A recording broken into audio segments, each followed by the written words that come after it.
because I'll just leave it there. Great.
Hi, Al. I'm going to come off mute and just ask, is the meeting starting at 6 or 6:30 tonight? It will be starting at 6:30 due to quorum. Oh, Not gotcha. quorum till then. Okay. So if I'm happy to stay logged in, but if I like stay on mute and just do some other stuff, I'm not going to be um I know I'm up soon, soon in the agenda, so I don't want to like walk away and hold other folks up. I'll stay kind of close-ish by. But yeah, thanks for the clarification. Appreciate that. Mhm.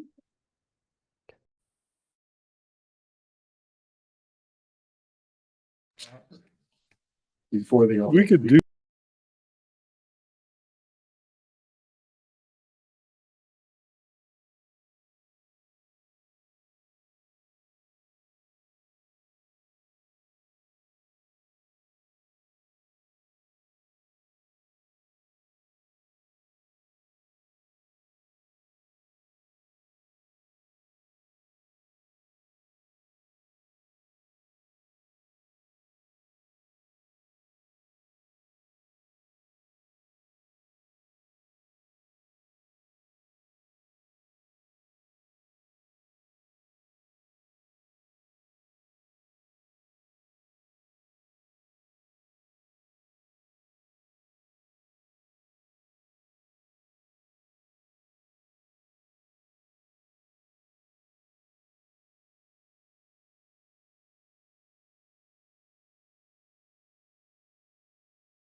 Okay, can you hear me?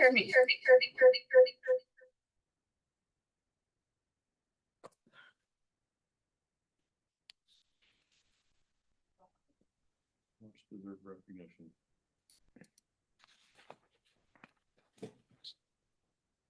I think they can hear us. Hi, this is Phil. Yeah, I think we've got some sound coming from the room. Okay.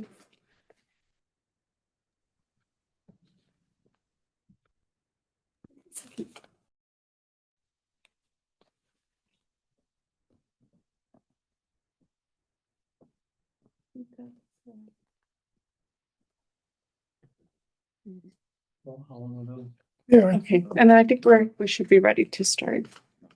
we have the quorum now. Yeah, David O'Reilly. Yeah. And so we have a form. Okay. So it's 6:25. I call the meeting to order. And public comment. Is there any members of the public would like to make comment? See, would you like to speak on? No, okay, we do not have any public comment. Okay, so we're gonna review the minutes next. If you would, to help process it, when we vote, like, or you say, okay, I'm gonna second something, or I'm gonna move something, say your name so that she can put it in the future minutes. Teresa can put it in the minutes easily. Bill, under public comment. Yes. I don't know, is the rest of the commission aware that Chad Thomas is no longer on the commission? That he moved up to Sacramento, work full-time for Cal Waterfowl. Yeah, so if you know anybody in the fourth district that might be interested, you might just solicit them to go talk Yeah. to their commissioner. Last I got Chad the last time, he was a good addition. Yeah, you did good. See if we can't find someone else comparable. Okay, Well, if they sell the gun club, I think I'm in the fourth district. Sell Yep. okay, so has everybody looked over the minutes from the July 24th meeting?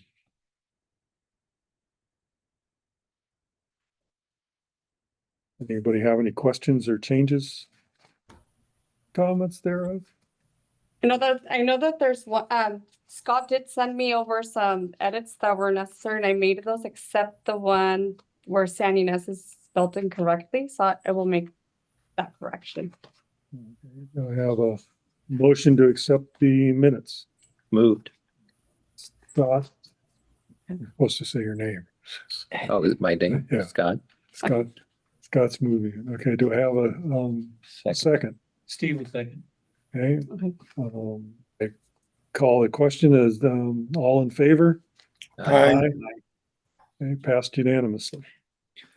Okay. I did also want to make an announcement that Jeff is joining us online.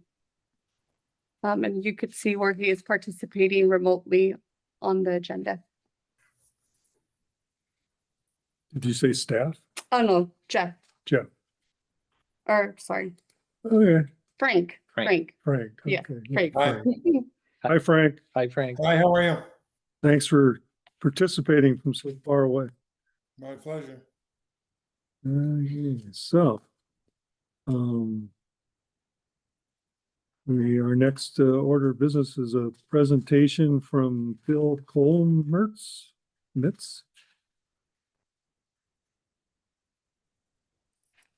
Great. Hi, everybody. Can you see and or hear me? Yep, I'm getting away from Phil. Nice to always be around another Phil. Not too many of us out in the wild, so right. Thanks. And I noticed that on the agenda, I'm kind of on there twice. I think technically because I'm both, sharing, or this is the first time I've kind of gotten together since we submitted our final report on the previous grant. And we have completed a grant application requesting some renewed support as well. I can probably tackle both of these kind of simultaneously since it is for the same underlying work that is ongoing, but there are probably a couple things I do want to highlight and then be available to answer questions, kind of make it more of a conversation rather than throw up a bunch of slides on a screen. because I know that we are no strangers to one another. Santa Barbara County Fish and Wildlife Commission has been supporting us for a number of years, at least a half dozen, I believe. And you have really been leading the way in terms of the support that you all offer helps us secure support from many other counties all throughout the state, both Southern California and in Northern California. When everybody, does a little bit, a lot can get done. So this is definitely an example of many hands making light the work. Everybody puts in some of their share, and we're able to keep doing what we do for both people and wildlife throughout the state. Basically acting as patients come to us a couple different ways. The members of the general public certainly bring us patients, but we also function as a referral hospital for wildlife rescue and rehabilitation. Our specialty is in aquatic birds or avian wildlife. And we basically act as sort of a referral agency for a lot of other wildlife rescues, clinics, and rehabilitation centers and we end up taking all of the worst case, kind of hardest cases, things that can't be done or managed locally. So we end up having a whole network of volunteers all throughout the state who transport patients back and forth, on a pretty regular basis. And our sort of main partner, in Santa Barbara County is Santa Barbara Wildlife Rescue. Let's see. It has been, so that's the daily work that we do. And the daily work that we do helps us stand up when there is an emergency. We're part of the state of California's Oiled Wildlife Care Network. Really sort of our main claim to fame for most of the general public is that whenever there's some big oil spill somewhere, we usually get activated and deployed. And we've gone to, 6 out of the 7 continents around the world. We haven't been to Antarctica, thankfully yet. But we have over our 45-year history have been, a lot of work in North America, but we've been to Asia, Africa, South America, Europe as well. So our work is ongoing. We take our reporting periods, usually in 1-year increments based on our fiscal year, which runs October to September. So we, at the time that we submitted our report, we were still like in the middle of kind of the reporting period.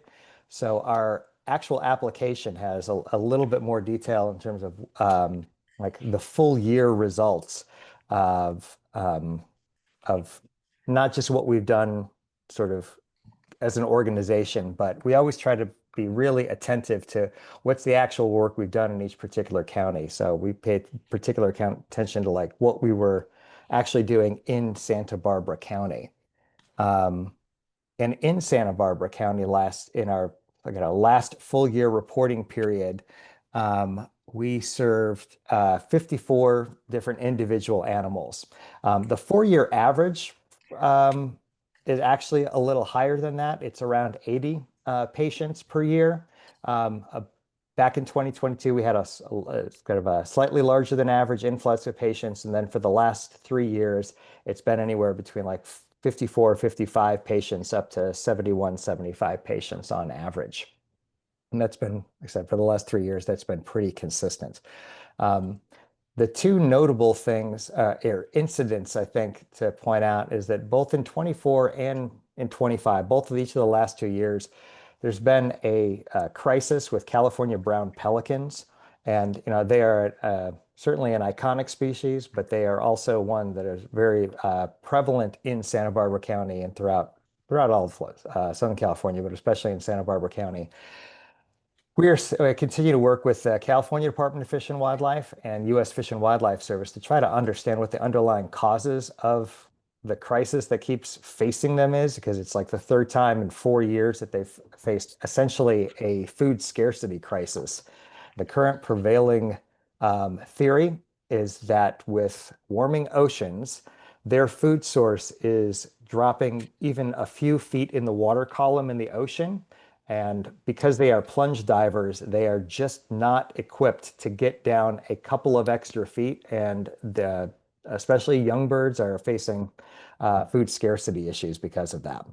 That's just our leading theory at this point. And it's not just our theory. It's our partners at U.S. Fish and Wildlife, who are still around, and Cal Department of Fish and Wildlife. The other thing that wouldn't have made it into our reports because it's just been happening over the last couple of weeks is that you may have seen some things on the news that off the Santa Barbara and Ventura County coast, there have been dozens of western grebes, which are a species of conservation concern in our particular region, that have been washing ashore covered in oil. Again, our partners at CDFW and the Oiled Wildlife Care Network and California's Department of Oil Spill and Response are investigating the source of that oil. It's possible that it is a natural seep, but testing is going on right now to kind of determine that. What we do know is that we've had 126 patients admitted to us in just the last not even 3 weeks yet. It seems like the influx of patients has slowed, but almost all of those patients, and I think all but one were western grebes. I think we got one northern fulmar. But all of them require an intensive wash process, which takes at least 30 to 60 minutes per patient. They all have to be done individually. And even though it is very true that we use Dawn as our primary wash agent, it looks a lot different if anybody has actually seen commercials on TV where there's a duckling being washed. It's a lot more intense than that. That is some great marketing. And we're very happy that Procter & Gamble provides us with all the product donation we want and also is one of our biggest financial supporters. But the wash process is very intense. A number of those birds also came in with needing a number of surgeries. A number of them have had digits removed because they've also encountered fishing line or net entanglements as a result of not being able to sort of navigate very well. Being oiled for an aquatic bird to be oiled or contaminated means that they basically lose all their waterproofing and they can't thermoregulate. So they come in emaciated, basically freezing. So we use a lot of them. A lot of our funds are spent basically just creating supportive habitats for them so that they have temperature controlled water while they try to reestablish their waterproofing. Basically, it has to be warmer than ocean temperature or else they'll just continue to freeze. Those are sort of I thought, the most interesting or some of the more interesting things that sort of stand out in the last, in the last 18 months or so of our work. We would appreciate your continued support of us and our work. We provide all of this, the work that we do for the general public for free. So people who rescue birds and bring them to us or are transferred to us by our transfer partners, they don't pay a fee for that. That's all sort of done within network. Although unlike our human healthcare system, there's no insurance. And in cases where there is natural seep, the California's Oiled Wildlife Care Network has in the past had an individual oiled bird fund. That fund also it's pretty common for it to run out of money and not cover the full cost of whatever response we've been asked to respond to, even by the OWCN themselves. So we definitely take every advantage we can to prevail upon the general public for a lot of support. And the grant amount that we've requested your consideration for this year, while it is a slight increase from previous years, I definitely want to acknowledge that it's still proportionally about the same 1/3 to 2/3 that we've asked for your consideration for in the past. And a lot of that's due to just the ongoing inflation that we're all dealing with. And the last crisis that I want to mention, which is we still are facing a crisis with highly pathogenic avian influenza, which is more commonly known as bird flu. There's no cure for that. It is fortunate for us humans that it doesn't seem to affect us so far, but it has in the last couple of years that it's been prevalent here in California, started to affect other mammals. So it is definitely a cause for concern. And basically what that means for us is that we have to add additional quarantine time to every arriving patient that we receive. Sorry? Oh, Sorry, So, yeah, appreciate your presentation. I think the commission will, give them a chance to speak or ask any questions. I would like to make one comment. Yeah. When they decommissioned Platform Holly, there's two giant iron tents on the bottom that were put in to collect the oil and gas to get air pollution offsets for that project.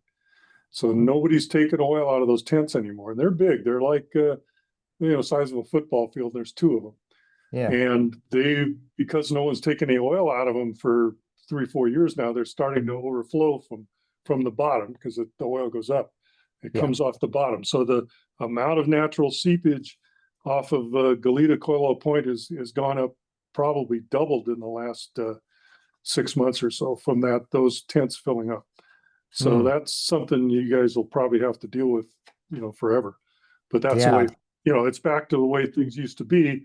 And UCSB did a huge study on the relationship between oil extraction and natural seepage around Platform Holly. And they showed, the great decrease in natural seepage when they were in full production. And now that they're not producing anymore, those field pressures are going to go back up and you're going to have more seepage. So just food for thought. You're going to probably get more grebes down the road and other birds. Anyway, do any of you guys have any questions for Phil? Yeah, Phil, thank you very much for the presentation. Did you write the report and fill out the application form? Yeah, it's me. Yeah, so I just want to say, great job. The report was exactly what we want. And you see, we have a new application form with a lot of changes. You nailed it. I was going to comment on that. I'm like, actually, I like the new form a lot. Thanks. Thanks for you filled it out perfectly. So the only question I had was about the bird flu issue. Yeah. And so do you also I know you mostly deal with marine birds, but do you deal with freshwater birds as well, like Canadian geese and so on? Because, a lot of the concerns are about the freshwater waterfowl. Yes, absolutely. So simple answer is yes. Freshwater as well as saltwater. Any aquatic bird, and a lot of there are many species that will encounter both for sure. And you're right that just because of the vastness of the ocean, right? Sort of the dispersal of things in the ocean. Usually it's quite handy. Bird flu tends to be less of a problem for birds that spend most of their time at sea, like western grebes, but birds that then nest on land or in those breeding colonies on land or in freshwater situations where there's not flowing water, ponds, marshes, etc., it tends to be far more prevalent. And what we find is because we deal with approximately 100 different species. Again, because of our record keeping, it's not hard for us to get down to the granular level at a county level to say, this county, these are the patients or the species we're seeing in this county, and how they're different from, the neighboring county over. But because all of those species might be in care at any given time for us, we have to basically, triage and quarantine, and we've built new specially purpose-built facilities. These are not opulent palaces. There's some tough sheds that we've outfitted specially with plumbing and heating and et cetera, to be able to quarantine patients as they come in on a daily basis or move them through a series of enclosures till we can determine that they're not exhibiting any symptoms of bird flu, so they can be part of our regular patient population. So it's another reason costs have gone up, because patients are in care for a few extra days longer on average now. Thank you. Okay, do I have a motion to approve this approve this grant? Scott moves to approve. I'll move to second. All in favor? Aye. Aye. Passed unanimously. Thank you so very much. I really appreciate you all leading the charge again. And like I said, we'll be back to report on progress periodically, throughout the year for sure. I'd also Good. just want to say one last thing. I know there is definitely some distance between, our wildlife center in San Pedro and Santa Barbara.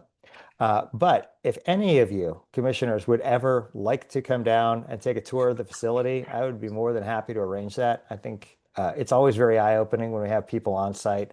And it's true, we're not open to the general public on a regular basis. I often equate it to like, you don't get to go to the hospital and just check out the operating room and see what's going on any given day.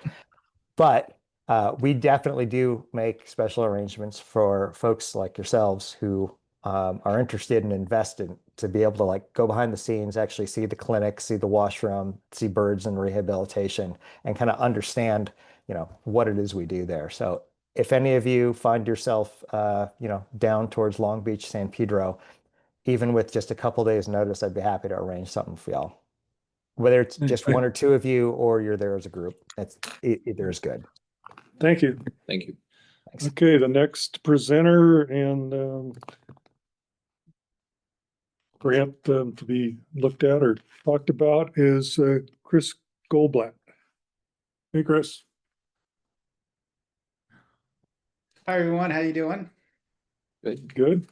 Good.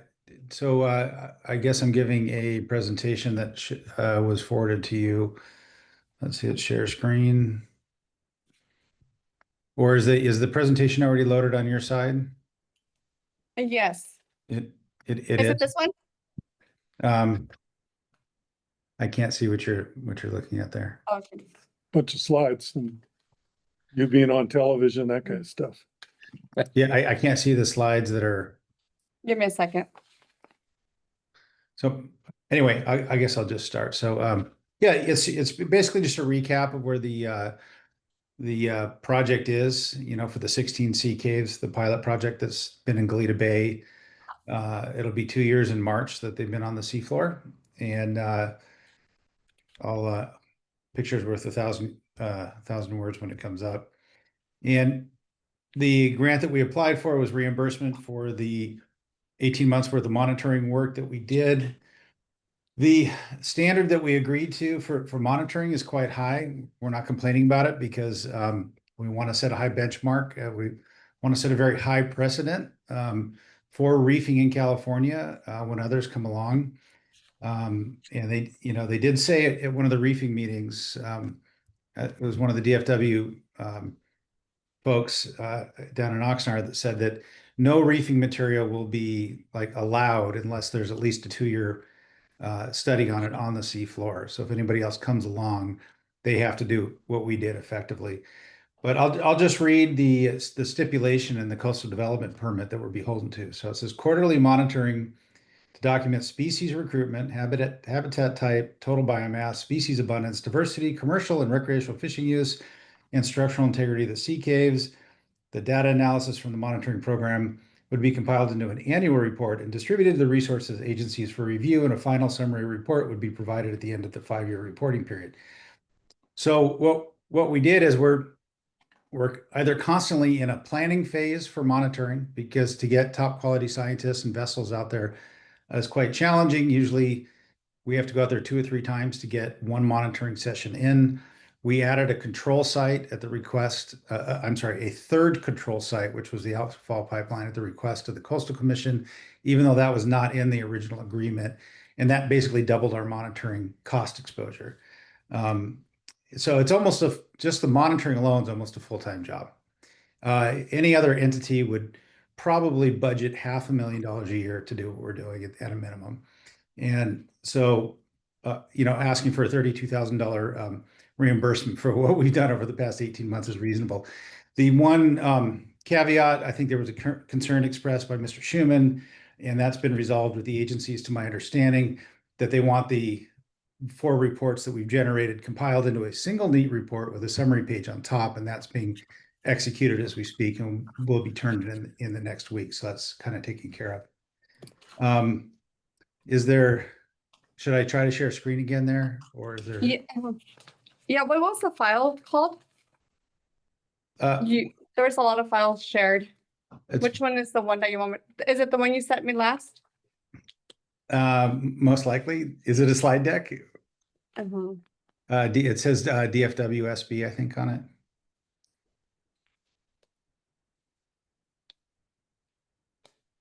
I can try to share screen again. And, you know, I really wanted to extend a heartfelt thank you to staff that has been so helpful, to Scott and David Villalobos and Teresa. They've really extended me every courtesy. Thank you very much for that. While that's getting pulled up, I did want to mention, though, I did want to kind of correct the record that there was a grant offered for partial purchase of a vessel over a year ago. It was approved by the commission, and it just kind of died on the vine. It never even made it to the county, as far as I know. Under the concern, and I think Mr. Schuman lodged the concern, that there was a liability exposure when the boat would be handed back to DFW. And we corrected that and said that, in fact, was not the agreement. What it was the boat would be sold at the terminus of the project, and any dividend of cash would be given back to DFW. So that's an example where we spent 100 hours plus working on that grant with our meager resources, to try to get a boat that we badly need to deliver the reports that DFW is requiring us to deliver. And then it was killed for erroneous reasons, frankly. I'm sorry to say it so specifically, but it was. Chris, can I clarify that before you get on a little further? Teresa, David Villalobos, and I worked on that issue. And the Trickens, we first wrote to Craig Schuman with CDFW, and the issue becomes what becomes the boat when you're done with it. And he said it actually, Fish and Game said this, that it's actually owned by the county at that point. So he, in turn, we went through David Villalobos, and he asked Hudson, our legal counsel, county legal counsel, does the county want to own a boat? And we never got a response. So that was what actually happened. But I'm not sure why it was compelled to be given to the county when the discussion I had was that it would be sold. Fish and Wildlife. I don't know. Fish and Wildlife said the county owns it after for using it. Right. So that was a misunderstanding, right? So the discussion I had with the commission here was that it would be sold and the cash would be provided back. But anyway, I'm just saying our resources are meager, and investing so much in a grant application to try to get resources to satisfy something that normally the government's paying for anyway out of our own resources, and then to not end up with those resources because of technical bureaucracies. It's a big pill to swallow. That's all I'm saying. I mean, you know, 25 or $30 million has gone to Florida and different states for reefing through the excise tackle tax. That money comes to California, but it does not get spent on reefing. It gets spent on other things. And we've actually been recruited by 2 other states to go and work in those states that value what we have to offer. So all I'm saying is compare those 2 things, where you have technocrats at DFW stopping us from getting a boat that we need versus Florida saying, come on over here, there's plenty of money, right? So I just want to point that out. So anyway, let's dig into the, can everybody see where it says Fish Reef Project on it now? Yeah. Okay, so we can go ahead and go through the slides.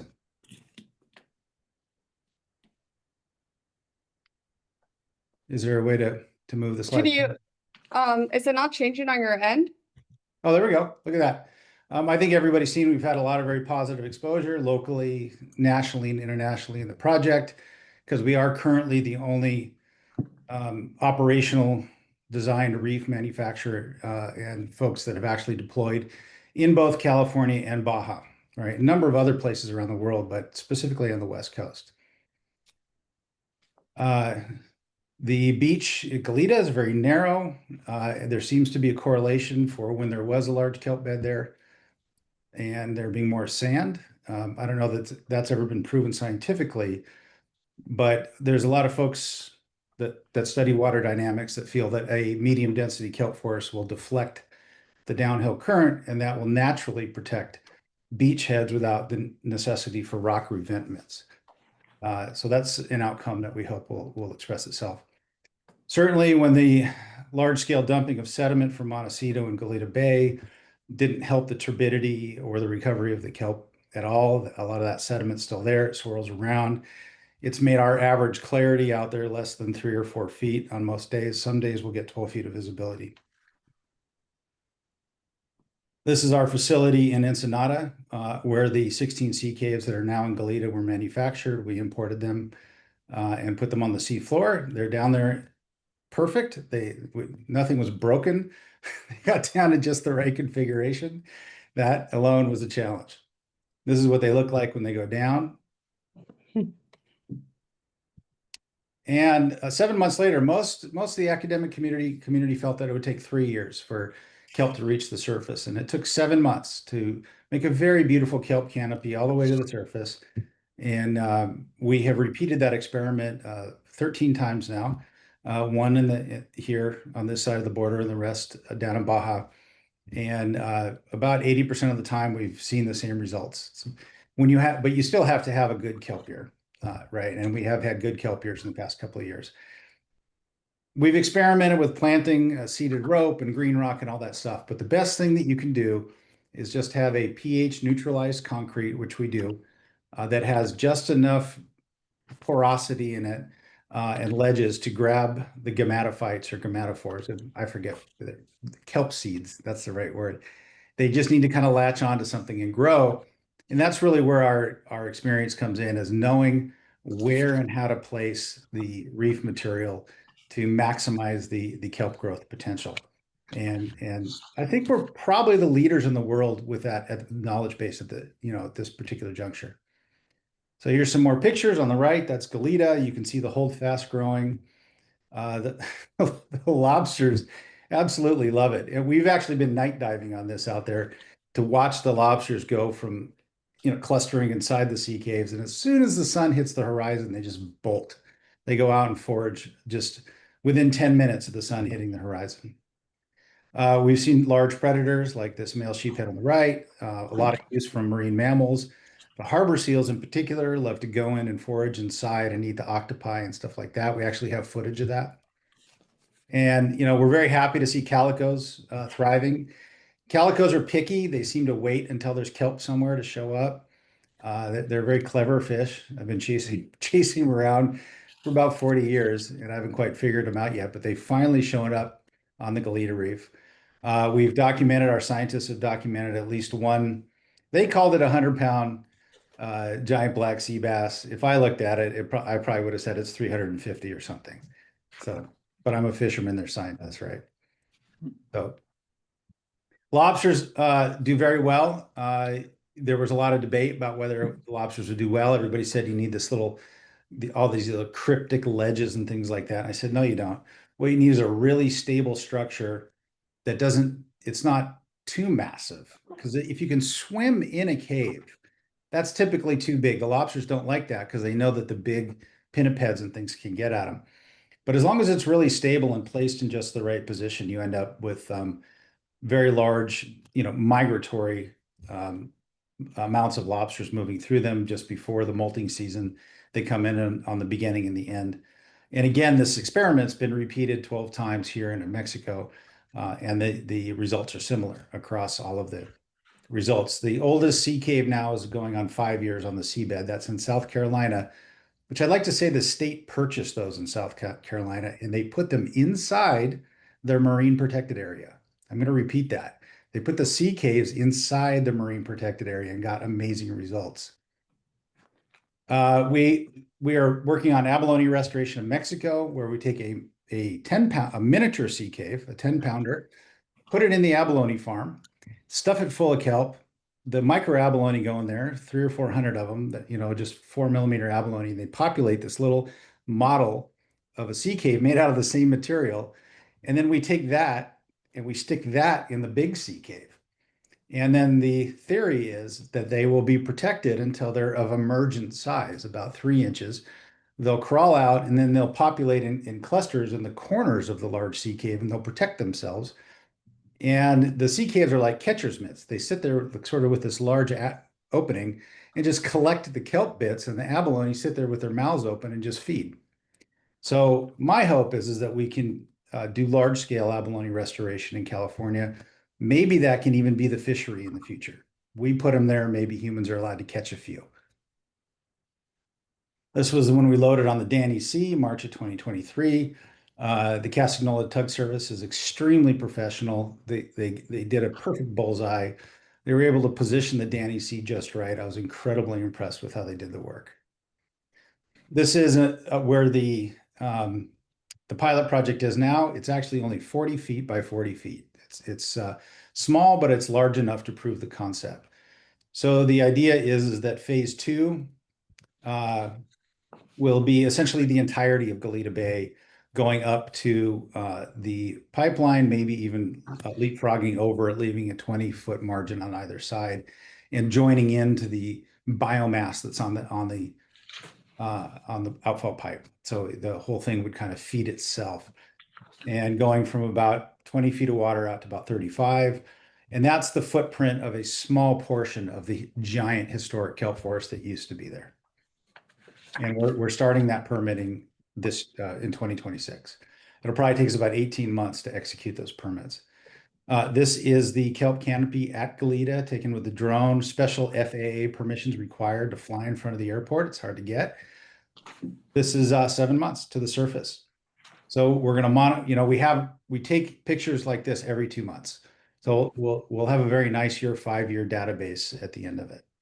But you can see it's healthy. It's going to fill in over time. It shrinks and grows, as kelp always does every year.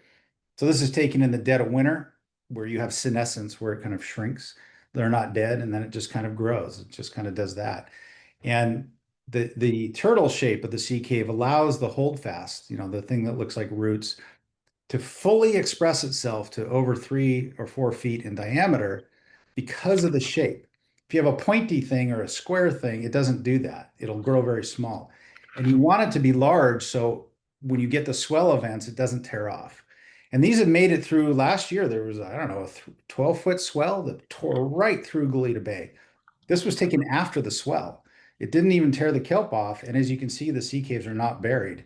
You get about 4 to 6 inches of sand around the feet at any given time, which is what you want. You want it to lock in like that. This was taken in June. This is giant kelp with laminaria, which is the understory. It's the smaller marine algae. And you want a mixture of algae because that's what the things like abalone want to eat, a mixture of what's called the algal community, not just Macrocystis. This is a beautiful holdfast you can see on the front. And again, that rounded shape allows it to fully express itself. These holdfasts are now about twice as big as this between June and until recently, before the storms. And there's a nice clear water day. You can see calicos having a good time. And early on the calicos. And that's my presentation. I'm happy to answer any questions. There's our team. Great presentation. Thanks. Does anybody have any questions? We have one, we're kind of in the process here of running your, proposal up the flagpole with Fish and Wildlife, State Fish and Wildlife. Mhm. And the last we, sent what, to see if, they're good with it. And the thing we got back, I guess, just today, Yes. Yeah, just today. Hi, David. Your request for approval to disperse propagations funds under Fish and Game Code 13103I has been received and is under review. I will let you know if we have any questions or need additional information to review this request. Thank you, Craig Schumann. So that's where we're at with them now. I don't know what, I guess we're gonna we got maybe 2 choices, and I'm not sure we even have 2 choices at this point. We could vote on this with the caveat that it gets approved by the state before it goes any further, or we could just table it to the next meeting and see if we've gotten approval from the state to go forward.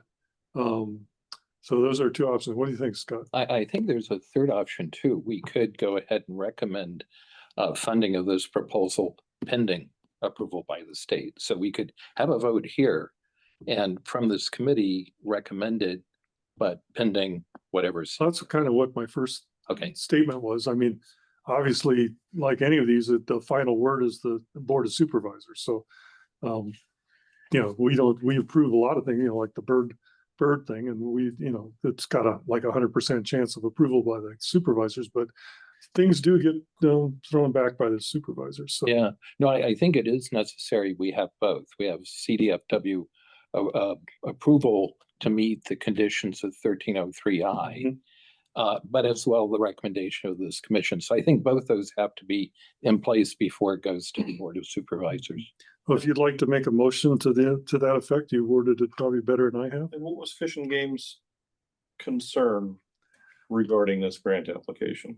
It has to do with kind of the fact that he's getting reimbursed for something he's already done that's not directly fits into the 301, the law, as far as it doesn't say in there that you can specifically, you know, do like research or what he's doing, you know, to follow through with a permit requirement. And so, but it does have a specific line in there that just about anything that's tangent, and this is certainly tangent, can be, you know, approved by the state. And then we can go ahead.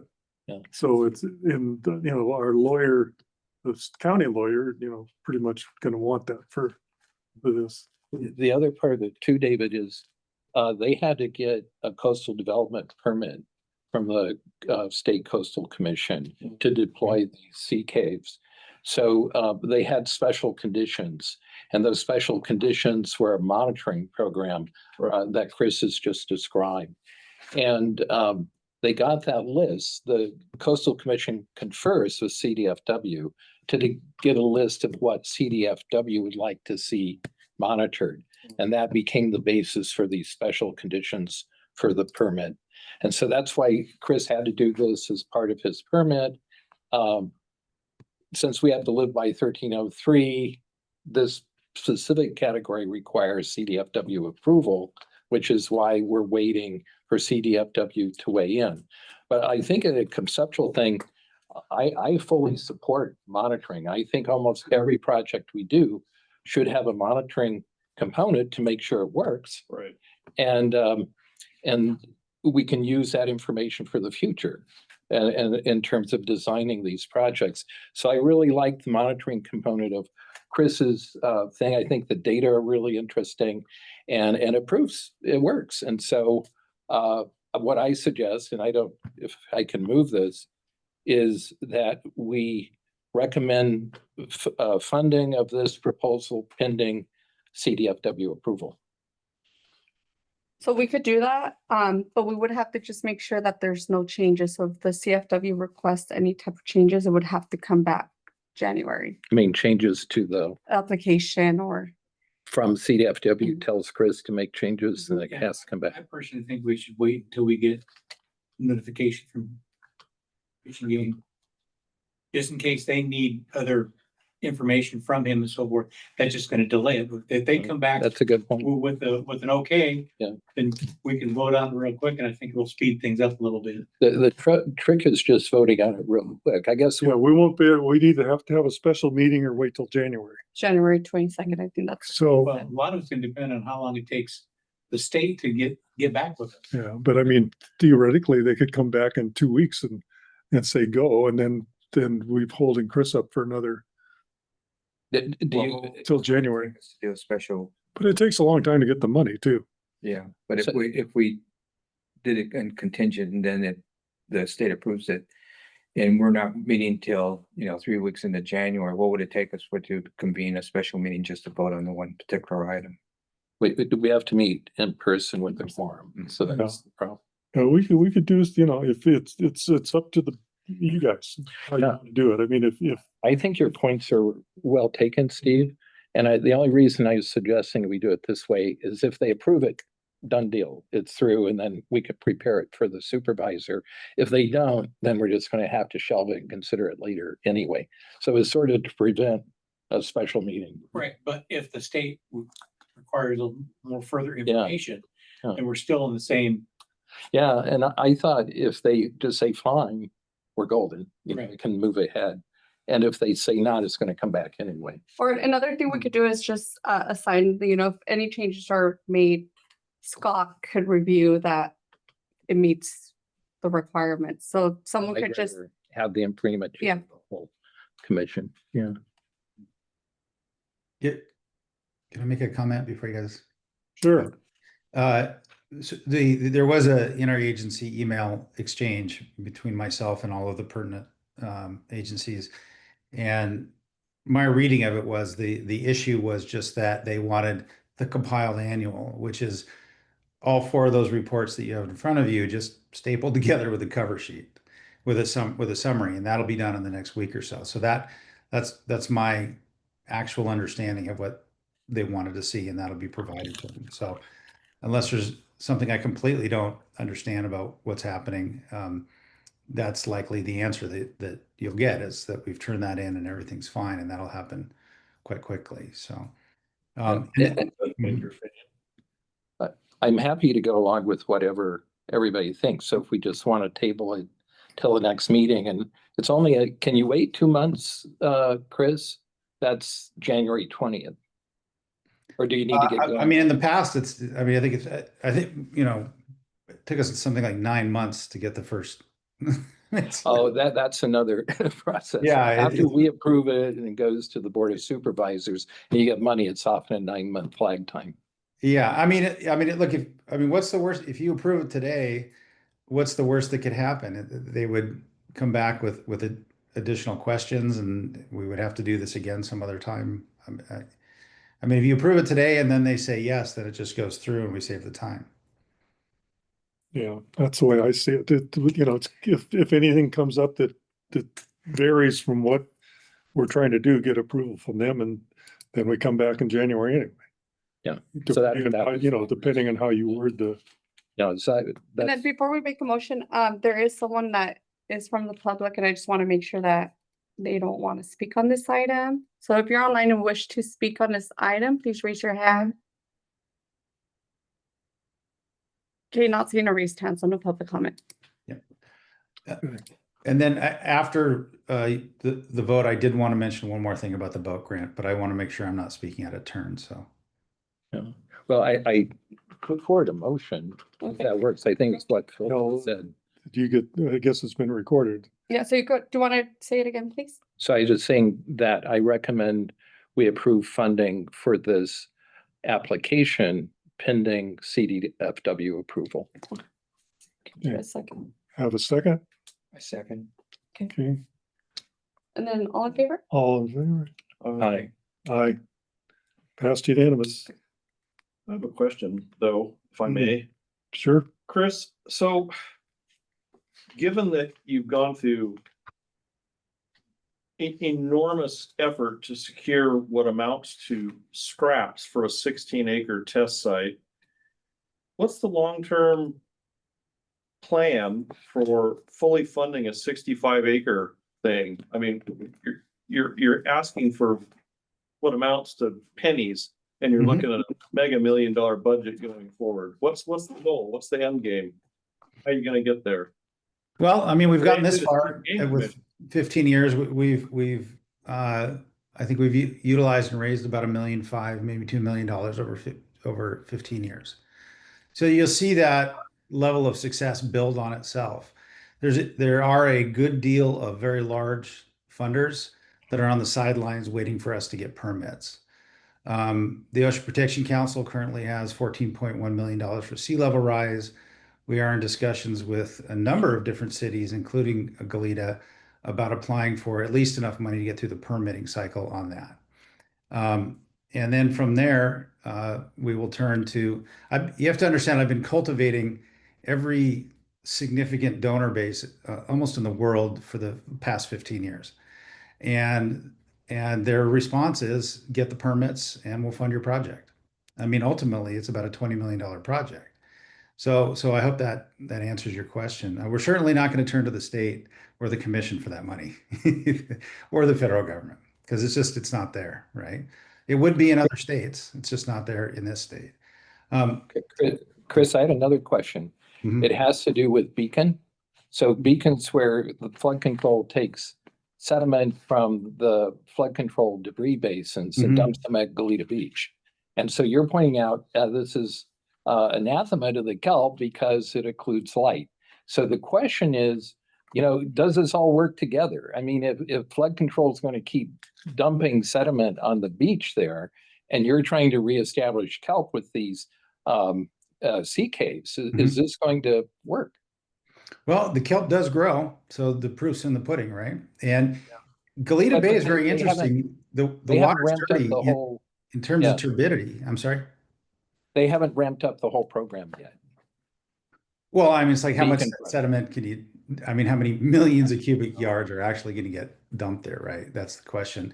And it's going to be imported clean silica sand from Canada. It's not going to be repurposed muck from Montecito. Okay, so it'll No, be a that's what cleaner. they do, Chris. That's what Oh, flood control does. they're doing, yeah. Yeah, that's It'll- what flood control does. It's typically It's typically Canadian sand. That's where a lot of No. it comes from. That's You're my thinking, understanding in the past with Beacon, they have imported Canadian sand. But irregardless of that, Goleta has proven itself to grow kelp significantly regardless of turbidity. That's the answer. So it will work regardless. no, it's just that you emphasized it in your talk about the problems with flood control dumping sediment there. No, I was trying to point out that it's not making our monitoring any easier, Oh, Because you can't see, yeah. okay, right? Not the growth of the kelp. okay. Yeah, all those minerals, that kelp probably likes some of it. That's true. Um, Absolutely true. Okay, well, let's move on to the next, If I could just, well, presentation. I'm sorry to interrupt, but if I could just comment on the vessel money, that doesn't seem to be, it doesn't seem to have resolved itself. So the agreement was, and you can go back and check the verbal minutes, was that the boat would be sold at the terminus of the project and the cash would be provided. Somebody chose to interpret that as the boat would be going back to DFW, and that was never agreed to. So we did invest in that grant a great deal of time, and you guys did approve it. So we're hoping that you can go back to DFW and say there was a misunderstanding, that no, the cash will be sold and it will be sold for cash. And that cash, the dividend will be provided back to DFW at the terminus of the project. Hence, there is no liability exposure to DFW and the grant should be supported. But I think yeah, but it's not, And then- it's- that we got trumped by CDFW. So even though we recommended funding pending, these details, CDFW, Craig Schumann, said it's owned by the county at the end of the day. And then we worked through Teresa and David Villalobos, and they went to county legal counsel Hudson, and we still haven't heard back. So I'm wondering, Teresa, if we bug Hudson to get a better determination of whether or not the county will indeed own a boat. Okay, so Chris, what we could do is we could add that to our next agenda in January. Mhm. Since it's not on the agenda, we're not able to speak on that. Mhm. So I will put it on the January agenda and see if Very we good. can get someone to speak on that. Much appreciated. Thank you. okay, the next item is Los Padres Association, Addison and Gerio on fixing the trail from Red Rock up to Gibraltar and you here? Hey there. Addison. Okay, cool. Hey, thanks for Um, having me. Thank you. Yeah, so I'm Addison. I'm with the Los Padres Forest Association. We are a nonprofit partner of the Los Padres Forest. We work to support the forest and forest users through a variety of boots on the ground projects, such as trail maintenance, as well as outreach and visitor services across the forest. We work all the way from Monterey down to Ventura County, but we are based in Goleta. And this specific project is in the San Ynez Recreation Area, the lower San Ynez Recreation Area of the Los Padres National Forest. And the goal of it is to improve and protect riparian wildlife along 3 miles of the San Ynez River that follows the Red Rock Trail, which starts at the Red Rock Day Use area at the end of Paradise Road there, and heads up to Gibraltar Dam. This trail, like many of the trails and roads in the forest, suffered significant damage in the 2023 early January storms that we had here. It washed out the majority of the river crossings as well as caused a significant rock slide. At the beginning of the trail, when we were out there measuring it for this grant proposal a month or two ago, it's a little over 170 feet, I think. And it will require a mini excavator to get it fixed. But our goal is to fix that slide with our trail crew, improve drainage on it, and do some grading to keep it from sliding again, as well as decrease the sedimentation in the river, which is right at the first Red Rock pool there. That's very popular with fishers as well as swimmers and hikers. And then we will work up the trail, basically establishing each of these crossings, as well as brushing the overgrown sections of the trail that are keeping people from using the trail and causing damage to the riparian area along the trail, in hopes that if we give them a proper trail corridor again, it'll decrease the negative human impact we're seeing on sensitive species that live in the area, including southern steelhead and red-legged frog, as well as the southwestern pond turtle and two-stripe garter snake. We also have a lot of aquatic birds that frequent the area, like great blue heron, snowy egret, great egret, and kingfisher. So through a variety of our professional trail crew as well as volunteer projects, our hope is to reestablish this trail so that the visitors to the area create less of an impact on just the one area at Red Rock Pools because they can't get past it, as well as those that do continue past it are not all following the same trail, and it's causing a lot of user-created trails, as well as just unnecessary disturbance in the river corridor there. Any questions from the commission? I think, Addison, a question I'd have is there any way you can reconfigure the trail so there aren't so many stream crossings? Yeah, good question. Without a lengthy approval process to reroute the trail, no, we would be putting it back where it is. Right, so that's with the Forest Service.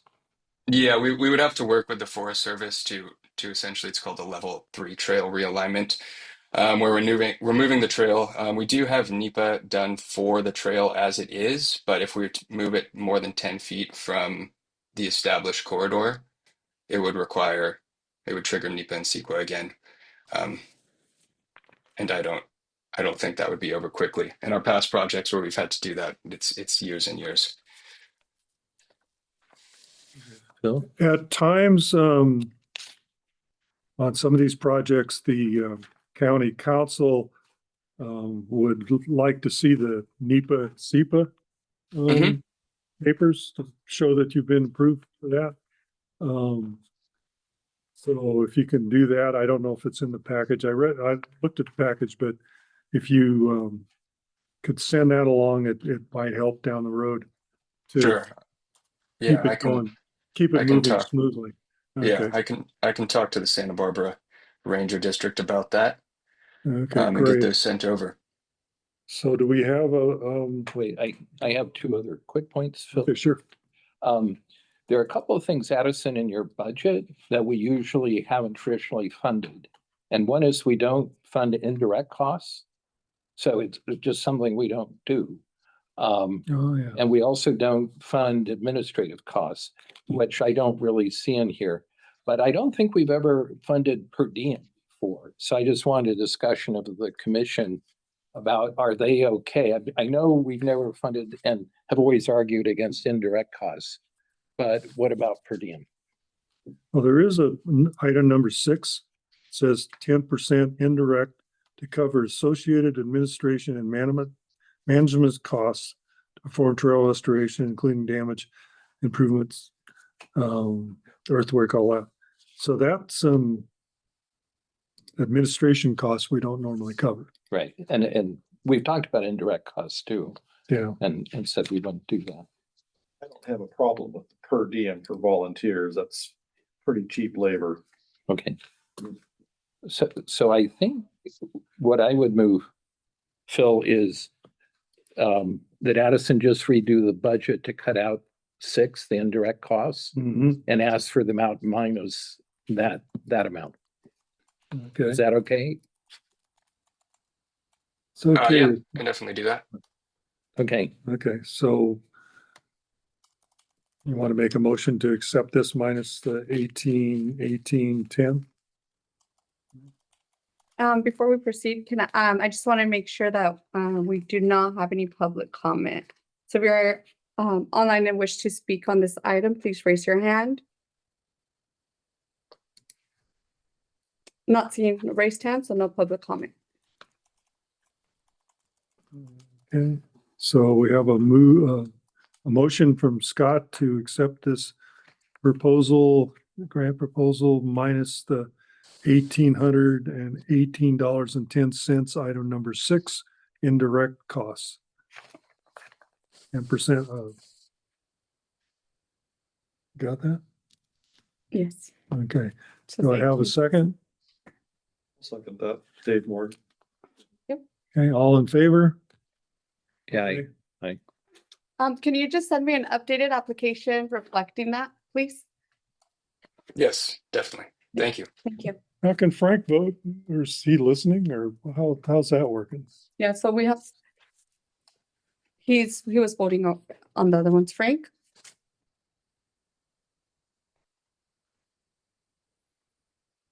But we do have a quorum here, so Yeah, okay. Yes, as he listed where he was Yeah. going to be publicly, he should be. Yeah, but I think we shouldn't, I'm not very good with all this, but if he's there, we probably should have him vote. Yeah. Or not. Teresa just told us today we had to have 5 in person here, but I don't think that precludes, if you have the 5, someone else from voting who's on the commission. I mean, so I think that's what you're arguing, David. Well, I was just saying, my understanding was if you notice prior to the meeting and give the location of your computer, then he should be able to. yeah, he's been voting. I think right now he probably stepped away, but Be on the Okay. he has voted on the. raiding the fridge right now. Well, I figure, anybody that, has gone to the trouble of doing this, he should Yeah. get the chance to. Okay, well, that's, thank you very much and, keep up the good work. There's a lot of trails out there that need work. Yeah, thank Um, you. It's just a small start, but the more we can do, the better. Yeah, and we as a commission have been pushing hard to get these roads open, like the Pendola and stuff, which are Yep. being used by Montecito Water District, but not the public, and getting a Yep. lot of foot dragging on that. We- from the we're- forest. Yeah, we're pushing as well. It's been difficult. It's been a frustrating process, but I think that the more we try to help them, the more they will try to think about us. So Good idea. Okay, let me see, where was I now? I got all these forms here. Somehow, I lost my, there it is. Okay, so we did item D. We have Melissa Ramati. I'm gonna do it. Kevin's here. She's not here. Kevin. Yeah. Okay, so this is the. Okay. Well, please give your presentation. I'm gonna step up to the front over there. Real Guppy Outdoors. Yeah.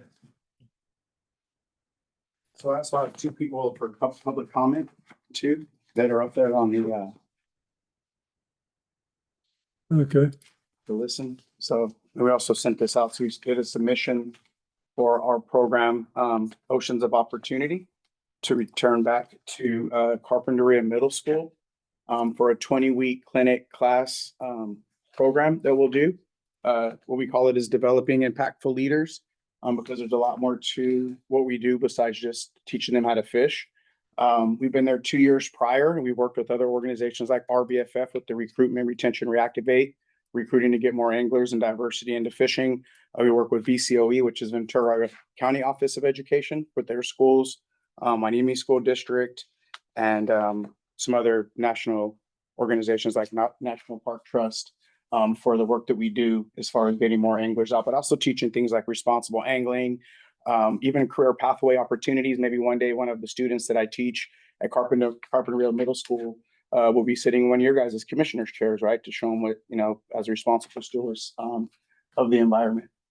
So yeah, this is just a quick little PowerPoint that we sent over as well, the Oceans of Opportunity and Educational Program. The 3-hour courses that we teach, and what we're trying to submit is also just the cost of it is for the program itself, not just for my hourly, but also the price that we're putting in there is what after school programming vendors cost. It's in the same realm. We've already been charging the school the same cost. It's just in the other school districts that we go to as well. And we've gotten these prices that we're charging from other some dancers that go into school. They don't maybe leave as much enrichment behind that we do, that are doing like extracurricular activity in the afternoon to get the pricing that we have, working with other school districts to come up with this plan. I've had teachers help me outline this. I'm a fisherman, I'm an educator, I'm a documentary filmmaker, children's book writer. So getting into the educational field, I've had some help with some other superintendents again from Miami and the school districts down there where I live at to drive up to get here. So Jamie Diamond, which is a trustee, she's online, is the one that first got us into Carpenter Middle School because she's seen all the work that I've been doing, working with them for over 10 years. I've been doing this for probably 35 years. I started working on boats myself when I was 11 years old as a pinhead, teaching people how to fish, but I'm a nerd. So the films that I make are about the Channel Islands National Marine Sanctuary. I actually sit on the Sanctuaries Council for recreational fishermen, for the alternate seat. So exposing people to what we have in our backyard is a big part of it as well. So again, whether it's fishing, last year we had students that took fish home to cook and eat and sent pictures back. We make video that we put up so they can see themselves on our YouTube channel, and also putting it through their school. They get a chance to work on it with, I believe his name is Mr. Johnson, is their video film teacher there at Carpenter Middle School, and he'll take the clips that we shoot down on the beach and share them, on the bulletin. So then we get back, the kids are all excited that they got to see themselves in the bulletin, catching their first fish. We give out plaques at the end, again, developing impactful leaders. It goes right along with their 4 pillars of their school. So we work that in as well, and just watching them build their confidence and learn how to fish and start teaching each other. And then if there's a rainy day, we'll spend time in the classroom with some of the Department of Fish and Wildlife books that they've given us with artifacts as well. So there's a lot built into this component of Oceans of Opportunity. Again, not just fishing for a couple of hours. So we've been there 2 years before. There was a different grant that they got to cover the cost. And Ms. Diamond again thought it'd be good to for us to come up here and try to get support from you guys this time.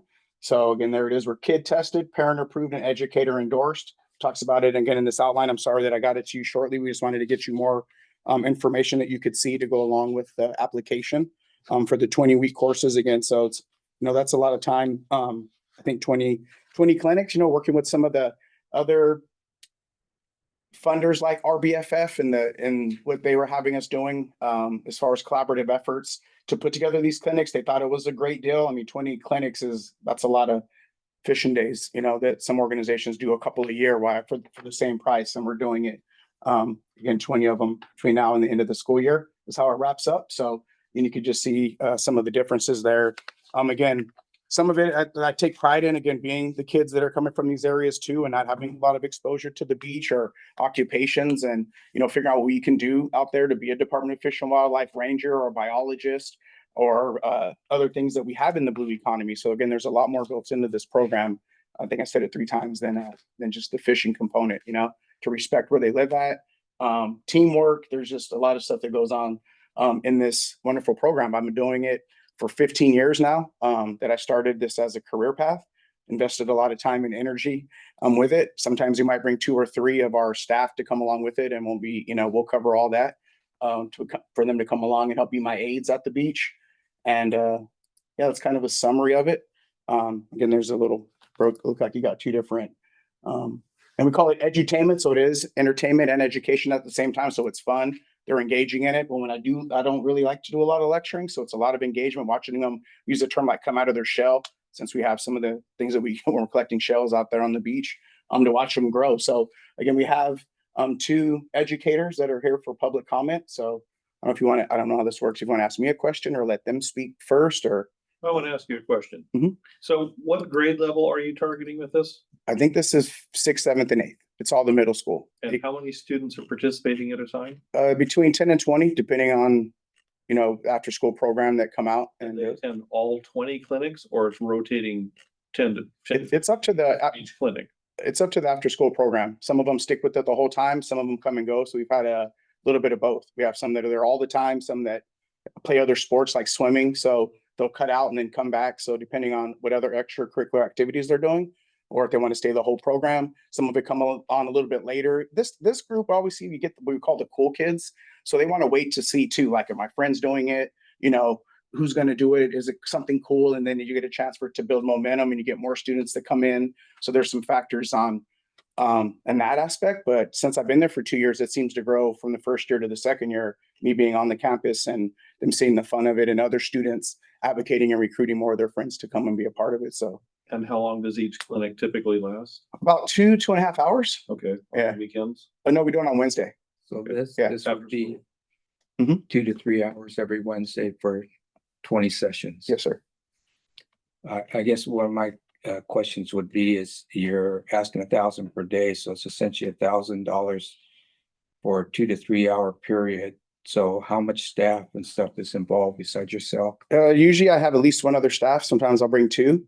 But you can see on this other page, again, what we charge for that price is normally about a $375 per hour. And again, that's what most after school vendors are going to charge, whether they send 1, 2, or 3 people to come out and do interpretive dancing and stuff. So again, it's right in the same realm of what the program goes for their staff and who we bring out and cover. So I kind of understand it, but what is actually your actual cost for you guys? I mean, I know that there was mitigation money that came from Chevron, right?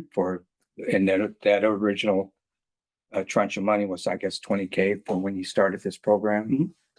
Well, this is when we started the program with Carpinteria. So again, we're still charging the same price for schools that are down in the Ventura County area. Again, it wasn't like we bumped up the price because Chevron was giving us, it just happened to fit into the same amount of funding that they had for what we charge the other school districts. And I guess the other thing would be is when you have other funding sources, you're asking for another 3,000. But it seems like those were general donations and stuff that you guys have been receiving, or is that going to be your initial cost for those items along? No, I think we'll be bringing those as in kind. So like all the fishing gear, all the gear that we have, I think that's what was under that line. Okay, but I guess it was added into the total cost of the project. Oh yeah, we could take that part out. Yeah, so I was just curious if it was a donation, then it's not, money. You're already getting the books and the fishing equipment has been donated, so you're not actually going out to procure for this 20 week session, right? No, we'll bring it all. Okay. Yeah, we'll cover that as part of the cost of, or just part of the program. Again, it's overall for the program versus, I guess, trying to explain it that way, the way that you wanted it granular, to break down the cost. Because I think these types of programs for the kids are really beneficial and stuff, to get them outside and stuff. I was wishing we had some of the video because we put some of them up and you could actually hear them and see their excitement, they're on the beach, but I don't think we have time for that. But if you got the chance to see it, you'd see again the impact. But that's why, again, we asked Miss Medina, she sent in a letter too to go along with it, and Jamie. So I don't know, is it time for their comment yet, or you guys? I think, Do you have any further questions? I guess one thing I really like as well is evaluate the success of your program by running student surveys, looking how much knowledge they gain from before and after. So maybe that's the educators that have designed this, but it's always good to have an evaluative process to make sure that you're achieving what you want to achieve in the end. Yeah, put that down. We could do some monitoring and stuff and report back, get some of their insight. Before I would just kind of catch them on camera and then ask them the questions there. And that's what I mean, if I had something to show you the video. versus having doing it the written way, or that way we could do surveys and get some monitoring back, so you could get, I was hoping if you guys are in Santa Barbara, I was telling Miss Medina, just bring the kids in here too, so you guys could hear from them directly, but whatever we can do to monitor, to show the progress or, the objectives, and you guys could hear back from the reports that they're doing. Because sometimes they'll come out and a kid might even want to fish. We have a log that we bring, so they get to do some citizen science and measure the perch and check out, is it a sunny day or, so they'll do these citizens science journals per day too. So that's some of the stuff that we do capture. And then each of these workbook sessions that go through 20 weeks, are those in a classroom or are those out in the field somewhere? Where do you? Both. So last year we had more rainy days than the year before. So we had to spend more time. They actually have a classroom that they give us, classroom 9, the science room. So some days we'll, got 2 hours that we have to spend in there. Or when we're going to walk to the beach, we'll do something in the book. So we have more time on the water. So sometimes we'll look at it depending on, I'll take the way I like to teach is talk to the classroom as well. Like, how would you like to spend the day too? Do you want to go over some of this stuff, or do you want to fish? They're already turning in their board shorts. They're coming out of the bathroom ready to go to the beach. So we might, just take it and go through the book while we're on the water. Again, sometimes spend some time in there, but the component of education. But with the rainy days last year, we had some time to go through the responsible fishing booklet that we get from our partners in the Department of Fish and Wildlife. And that was pretty good. Yeah. So and we're watching, go ahead. I was just going to say it's great that you're maximizing the amount of field time rather than just having it in the classroom. Part of me being, without keep talking too much, since I do documentary film, and when I was in class, my teacher always taught us not to bore your audience. So I try to think about it from a production standpoint. That makes sense, right? Like, what would be exciting to them? They're the audience, and what would they like to do? So and then kind of tailor it as we're going, in that sense, versus just lecturing them over them and they're boring or something, so try to, keep the temperature so that way they're actively engaging, and don't lose them, that they keep coming back for more. And I see you're doing a little bit on lakes and streams as well. So a field trip to Lake Casitas or Kachuma, something like that. Yeah. Kachuma. Piru, we partnered with Lake Piru. So we have been, over the years of doing this, so many partners that we have collaborated with, we're always looking to do more collaborative efforts that are always willing to open the door, because we already have the rods. They can't recruit students like we get. We have these connections with the schools. So we have this tank of youngsters, and also a lot of it is family engagement. We've had a couple of siblings show up to the beach day too, that meet them there after school, like their parents would drive them. So we try to get the family engaged so that they can maybe do this on their own time as well, by teaching them that they'll go purchase a rod and reel and start doing it on their own time, So we had a couple family members show up on a Wednesday, at the beach, approval from the school. But yeah, and then that way, we can just keep growing Okay, so we'd like to hear from your public comment. Yeah. All right. We have Jamie Dimon on there and Miss Medina, Jennifer Medina. She's actually the after school coordinator.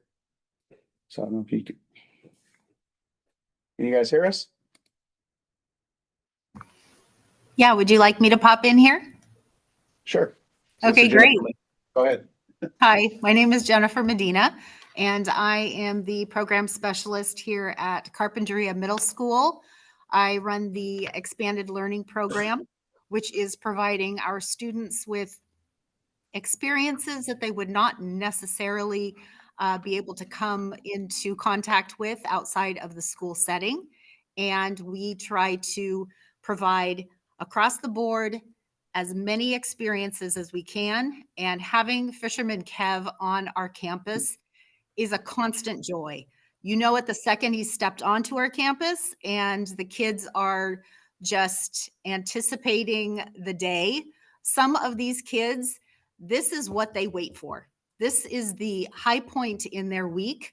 And I cannot tell you how many times passing in the halls here, hey, have you heard from Fisherman Kev? When's he coming back? When's he coming back?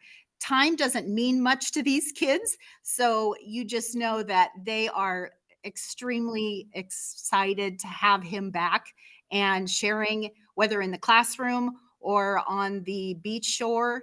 The walk to and from is a high point from them. They love the entire thing. They love the getting the materials out of the shed, practicing the tying of everything in the classroom. They're just amped for it. They really are. The program has opened a door to an entirely new experience for these students, many of whom have never held a fishing rod. They've never experienced visiting the beach in this way or had a chance to connect with the coastline in a meaningful, hands-on manner. By getting students outdoors and engaged with our local beaches, the program nurtures a deeper appreciation for our community's natural environment, while also teaching patience and responsibility and respect for nature. What makes the program truly special, though, is Fisherman Kev. He has created a supportive, encouraging, and welcoming space, especially for students who struggle to find their place or their interests in middle school. Middle school is tough. I don't know if any of you remember middle school, but it's a tough couple of years, let me tell you. His approach builds confidence, teamwork, and a sense of belonging. For many students, this isn't just a club. It's an activity, it's a group, it's their people. It's also the highlight of their week. The fishing program offers something unique and valuable. It meets students where they are, invites them into a positive community, and gives them the chance to discover new passions in a safe and structured environment. Our student community is better with Fisherman Kev. When he's spending time on our campus, the students gravitate to him as they know they will be spending time learning from someone who cares deeply about all things having to do with fishing. It enriches our school, strengthens our students' well-being, and connects our young people to the natural beauty that surrounds our beautiful town of Carpinteria. Thank you. I was so excited to brag on Fisherman Kev for a while, so thank you. Thank you for the comments, Jennifer. My question is, in the past, didn't the school itself pay for this program? And is it now the school budgets are so limited that you have to look for other sources of funding for people like Kevin?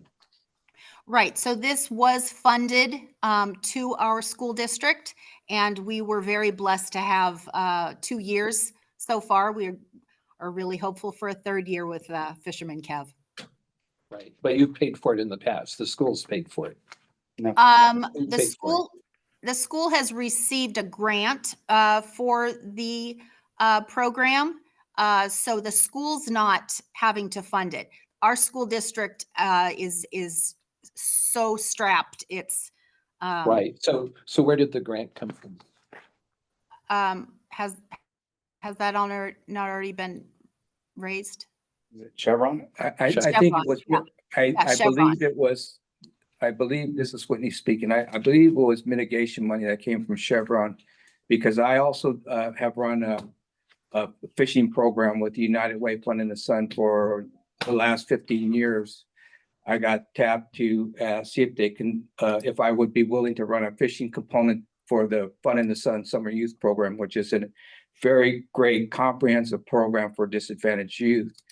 So I think it was 2 years ago now, I was approached if I would be able to use the funding. It was just a time frame.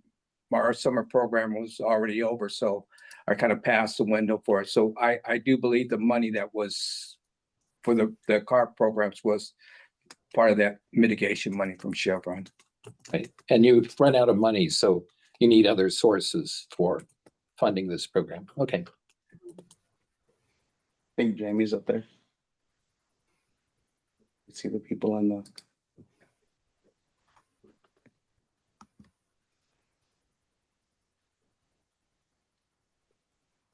You said Jamie? Oh, yeah, she is, she She joined. said her hand is up, but she can't speak. Oh, yeah.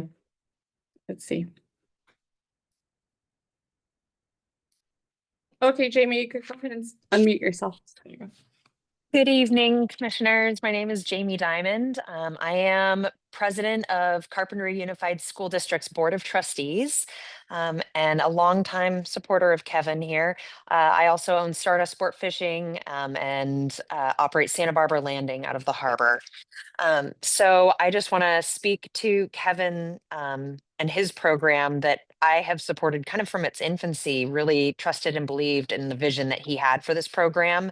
And as soon as it was feasible, I, as Whitney mentioned, the funding for the previous 2 years was through Chevron grant funding that I had helped Kevin secure.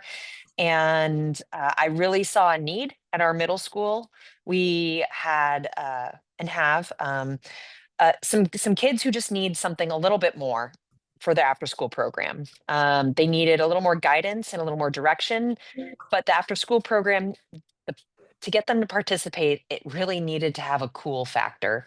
And fishing, I felt, was going to be it.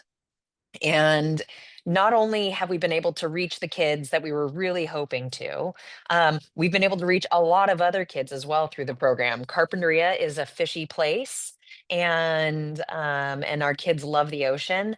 The most, I think, amazing part of Kevin's program is how inclusive it is.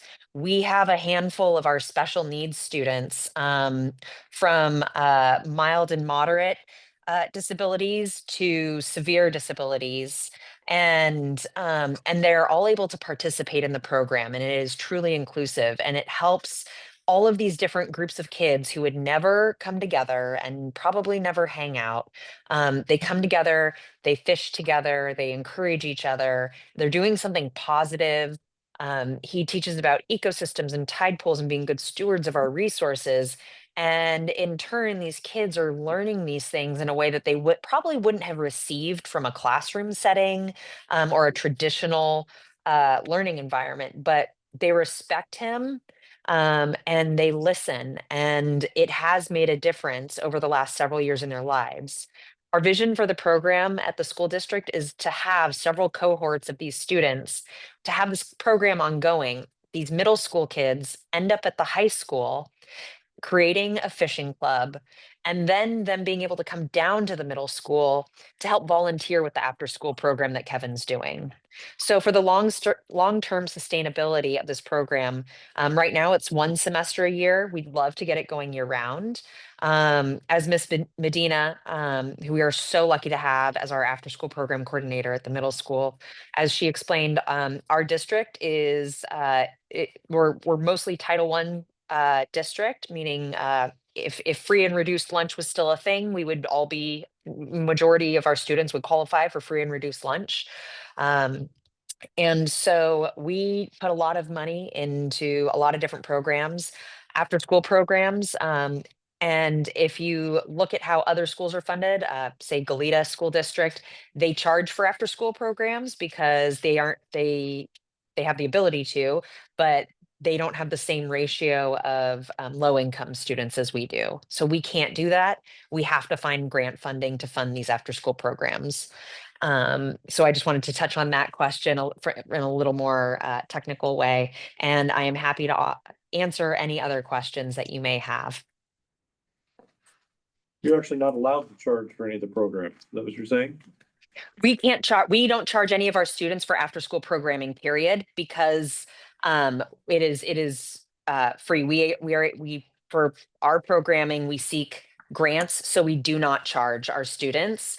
Goleta Unified does charge, they do a scale, but our district is so predominantly low income that we don't even attempt that. We want to be able to offer after school programming to our students and our families for free, so they know they have a safe and reliable after school program for their kids. Great. Well, thank you very much. Thank you. I would like to move that Philip Bagul, that we approve this grant request. Is anybody second it? I'll second it. Steve? Okay, all in favor? Aye. Aye. Passed unanimously. Thank you so much. Thank you so much. And come back next year. All right. I got a 2-hour drive. You guys want, do you need me for anything else or can I start? No, Drive safe. drive safe. I'll send you instructions on what you need to be for you to get your money. The money reimbursement. Thank you guys all for supporting it. There's ways where quarterly I could pop in and share videos, or that's what we do with our other funders. We like to stay proactive to show you all the fun. So however we could communicate with you, pictures, videos, from a report, we exceed that, so you'll get your inbox blown up with smiley That- faces. That'd be great to come back and present it, maybe our second meeting of the following year, next year. Thank you, guys. Yeah, because the funding is there, then we can kind of see how they're starting. So like in April or January, April? Yes, how long will it take for the? Yeah, it takes a while to get the money through the system, so. So I'll talk with. Teresa. Yes, so we can get your schedule. Yes, thank you. Thank you. Thanks, Kevin. Okay, Fish and Wildlife discussion items, additional commission process items from Scott Cooper. Right, as you know, this commission has three mandates, and the first is we make recommendations on these applications to the Board of Supervisors, and then they approve or not approve them. The second is we write letters to other agencies. We've written to the Forest Service, to open roads, to UCSB to open a lake to fishing. And a lot of it revolves around opening additional areas to fishing and hunting. And the third is, I don't know about all of you, but I meet sporadically with my supervisor, who is Joan Hartman from District 3, and to discuss issues that come up with fish and wildlife. So that's kind of our three mandates. We're supposed to advise the Board of Supervisors about fish and wildlife issues. The last time I met with Joan, she asked that any letters we send out to other agencies or to NGOs or whatever, that the Board of Supervisors be copied. And so I checked with Phil and he said they're public documents, so there should be no problem with that. So I just wanted to make sure it was fine with everybody. And Teresa, if we could just put that into a process, anytime we send a letter out, we make sure the Board of Supervisors are copied. Reasonable. And the other part is, as a first part of that, Whitney and I were just talking, but we've had some questions from the third district about the MPAs. And so my first suggestion is we do have an MPA letter we sent in recently.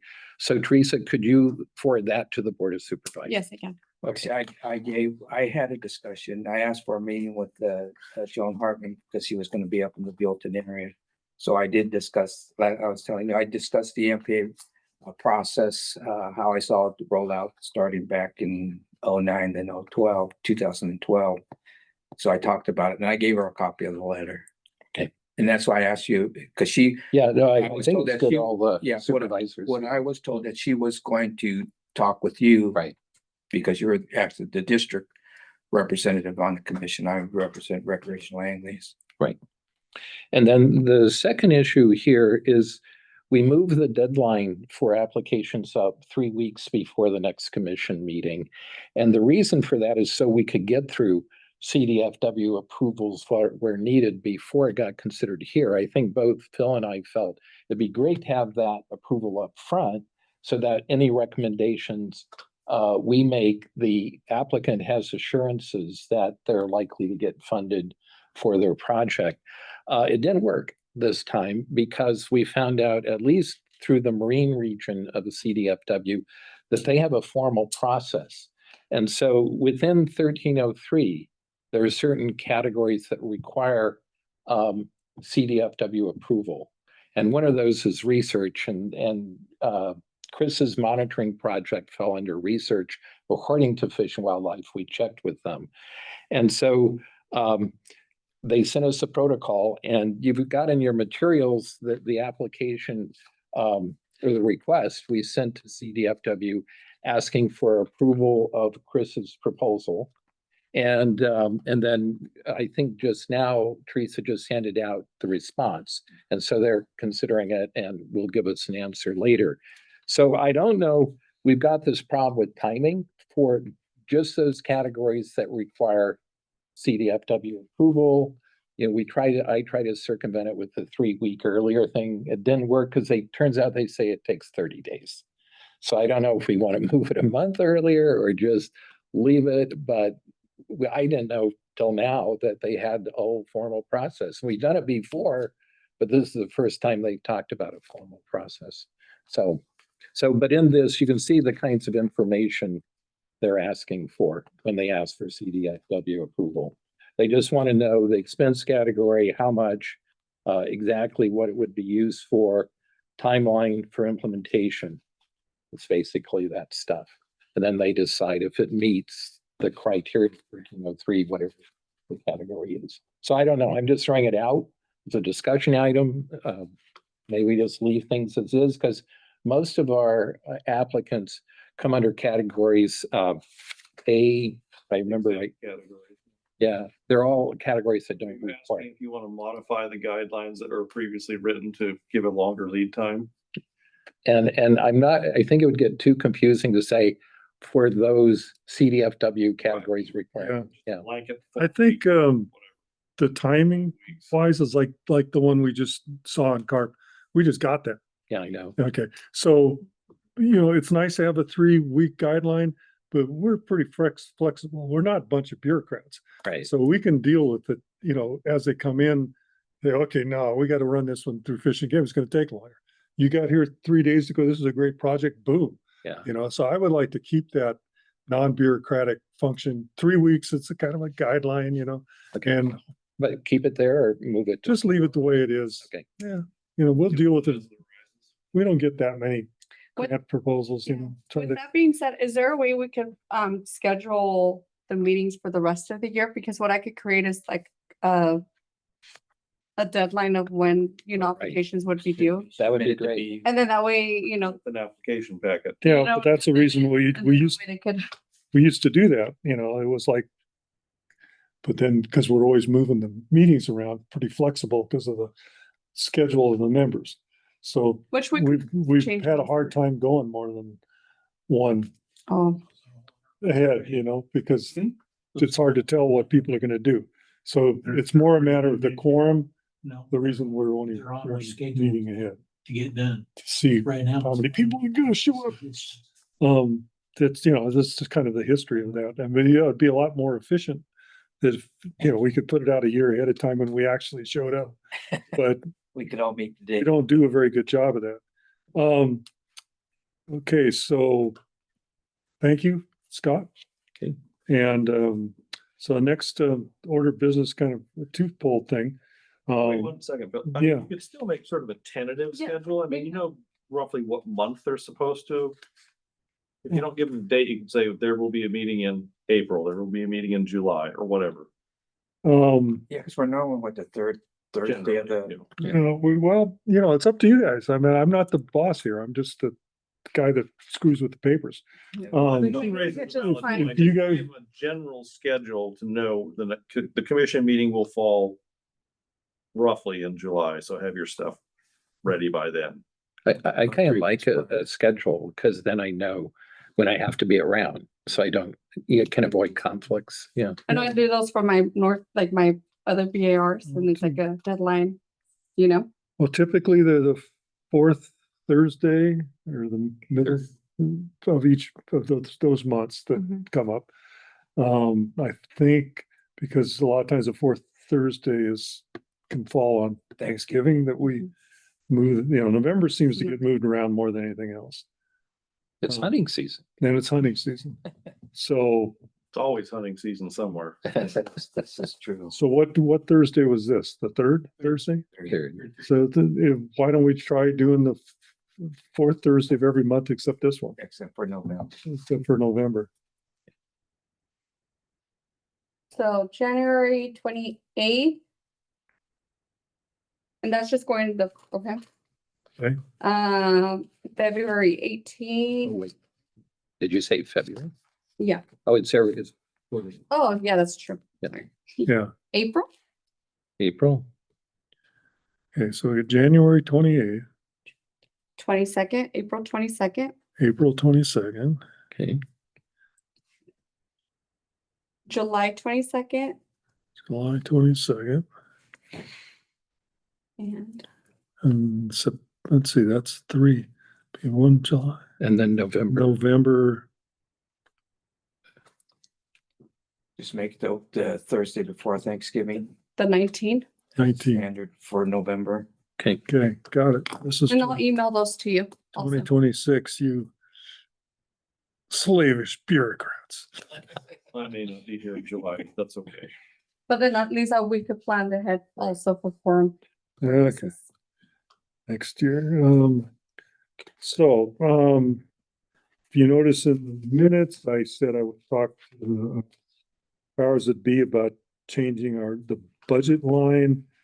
That has to do with how much we give out in grants, from the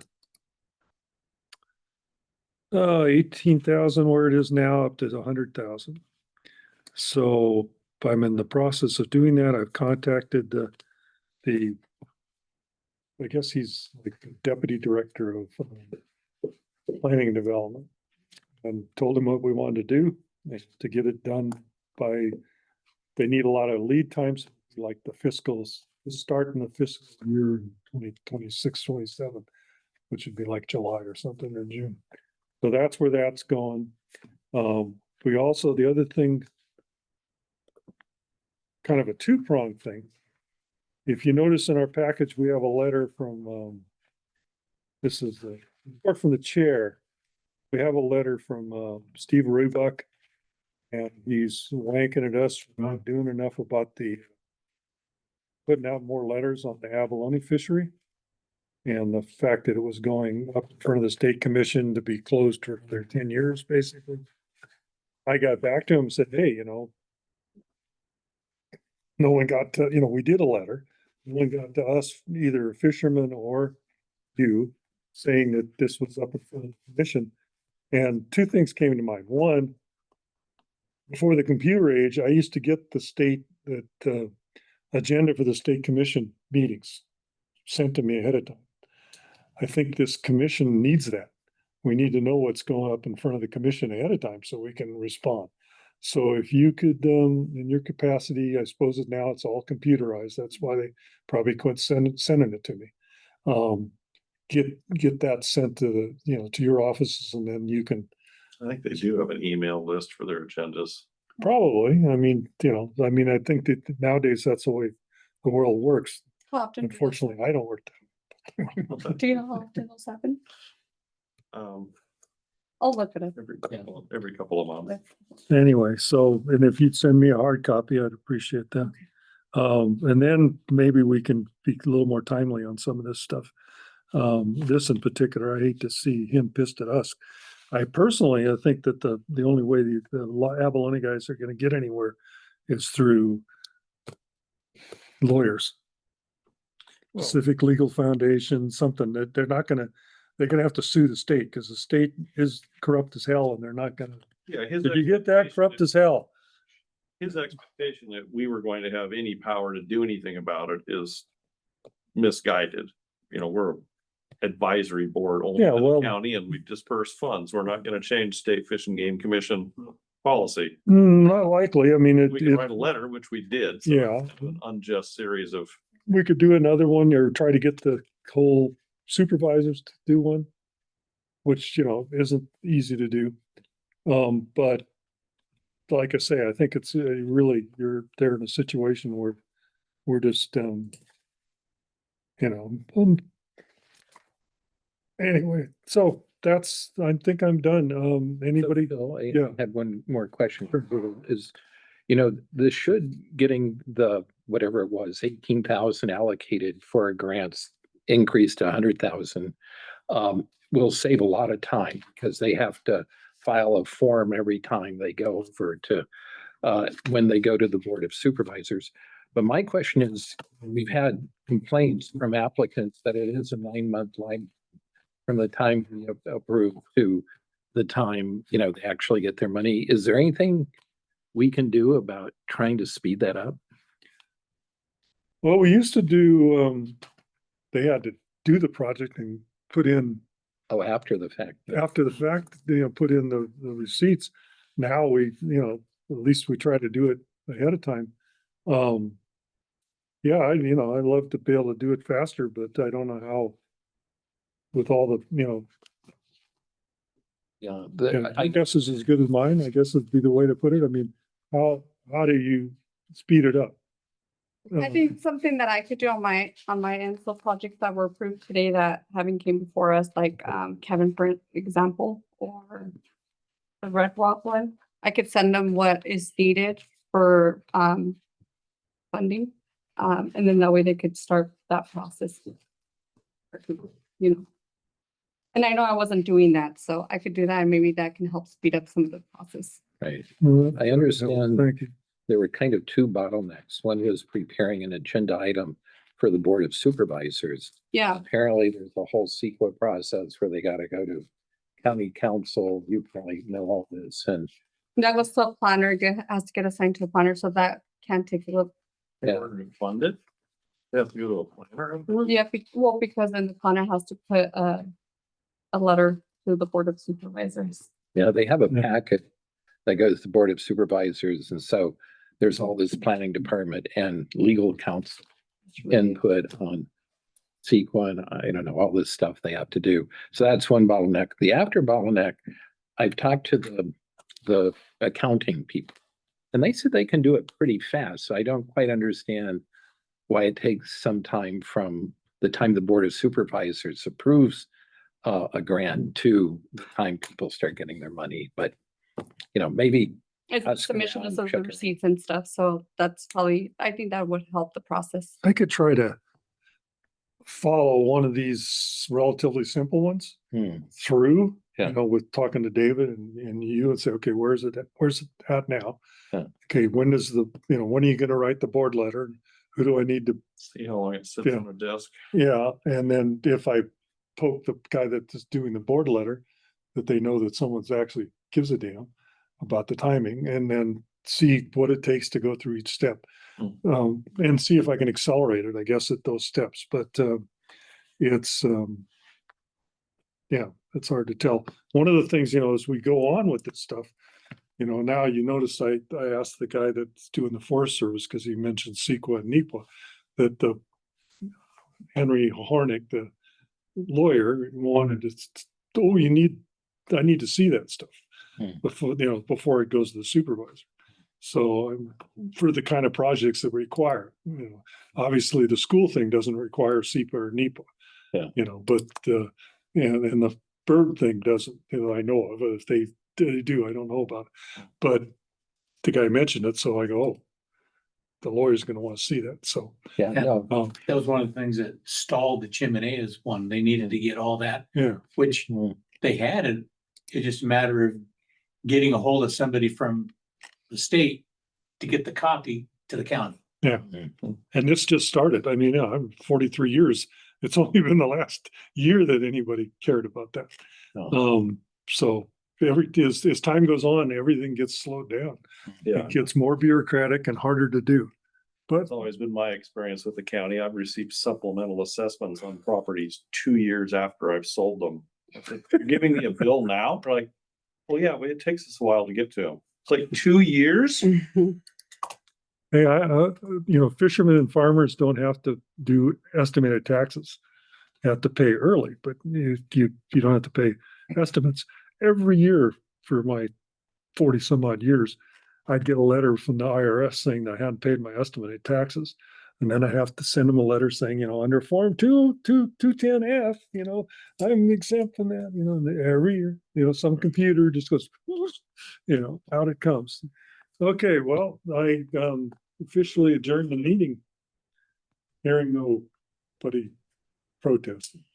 Nobody protesting. Okay, thank you guys very much for coming. Thank you, Teresa. I think we did a pretty good meeting. Got a lot done. I just want curiosity. I don't know who our guest is. I'm a UCSB student, and one of my I'm ES major student, and one of my courses listening to and attending a public meeting, and so I just find this one. It was very hard to find Yeah. The entrance? Oh, yeah. Yeah. Okay, Our sign up. yeah. I was just looking around and find this video.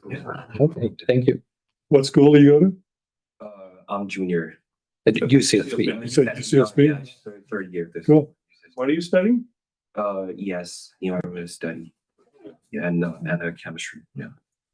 Cool. Scott, do you need to sign his dance card to prove he was? Yeah. I'm 12 years retired, so. I also have a question. That anyone can do a short interview with me, because that was another Michael. Oh, I'm full of shit. I mean, I'll talk to you. I think we all can. It's about like 15 minutes.